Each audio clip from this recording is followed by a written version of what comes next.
ও আমারে বিয়ার আগ্রহ দেখায় যা করা দরকার ও আমারে তা করছে, আমি ওরে না বলছি। ভোলায় বিয়ের দাবিতে কলেজ ছাত্রের বাসায় অনশনে বসেছেন স্কুল ছাত্রী। বাসায় প্রেমিককে না পেয়ে ওই তরুণীটি ক্ষিপ্ত হয়ে ওঠেন। তাকে ঘরে ঢুকতে না দিয়ে এক পর্যায়ে ওই স্কুল ছাত্রী ক্ষিপ্ত হয়ে হাতুড়ি দিয়ে তাদের ঘরের দরজার তালাটি ভেঙে ফেলে। তার হাতুড়ি আক্রমণ ঠেকাতে প্রেমিকার বোন ধারালো ছোরা নিয়ে হাজির হন। দুজনের বাগদণ্ডের এক পর্যায়ে গোটা এলাকার লোকজন একদমে জড়ো হয়ে পড়ে তাদের বাড়ির সামনে। ওই তরুণীর অভিযোগ, তার প্রেমিক রাব্বি তাকে বিয়ের প্রলোভন দেখিয়ে একাধিকবার তার সঙ্গে শারীরিক সম্পর্কে লিপ্ত হন। তরুণী রাজি না হলেও ওই তরুণ একাধিকবার সম্পর্কে ঘনিষ্ঠ হওয়ার জন্য তাকে বাধ্য করেন। আর এই বিষয়টাতে রাব্বির বোনে তাকে সহায়তা করেন। আজ সেই রাব্বির বোনই তার সামনে ধারালো ছোরা নিয়ে হাজির হয়েছে। জানা যায় ওই এলাকার ইসমাইল মোল্লার ছেলের সঙ্গে ওই তরুণীর 3 বছরের সম্পর্ক। বিষয়টি রাব্বির পরিবারের সমস্ত সদস্যরাই জানতো। আজ তারা একদমই না স্বীকার যাচ্ছে। সম্পর্কের কথা রাব্বির পরিবারের প্রত্যেকটা লোক জানার কারণে ওই তরুণী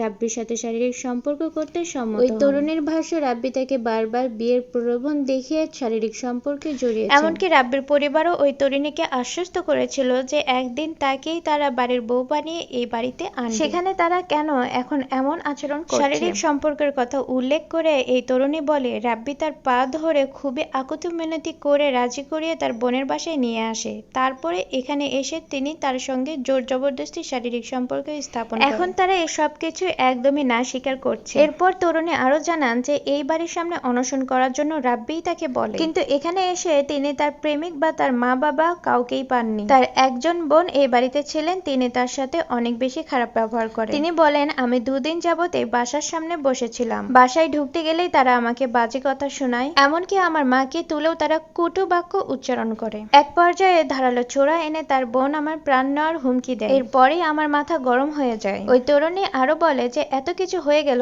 তারা তাদের ছেলেকে সামনে আনার এখনো সাহস পাচ্ছে না। যদি তাদের কোনো দোষ না থাকে তাহলে কেন তারা এত পালিয়ে বেড়াচ্ছে? আমাকে এখানেও নিয়ে আসা হয়েছে বিয়ের আশ্বাস দিয়ে। রাব্বি বলে, আমি এলে তার মা আমাকে মেনে নেবে। গোটা পরিবার পলাতক। বোন সহ কিছু মুরব্বী তার বাসায় আছেন, তারা আমাকে ঘরে ঢুকতে না দিয়ে দরজা বন্ধ করে রাখে। আর তরুণের বোনের ভাষ্য হচ্ছে, তার ভাই যদি এই তরুণীকে মেনে নেয় সেই মুহূর্তেই তাকে ঘরে ঢুকতে দেওয়া হবে, তার আগে পর্যন্ত নয়। শেষমেশ ওই তরুণী একটি হাতুড়ি নিয়ে এসে তাদের ঘরের দরজার তালা ভেঙে তাদের ঘরে প্রবেশ করেন।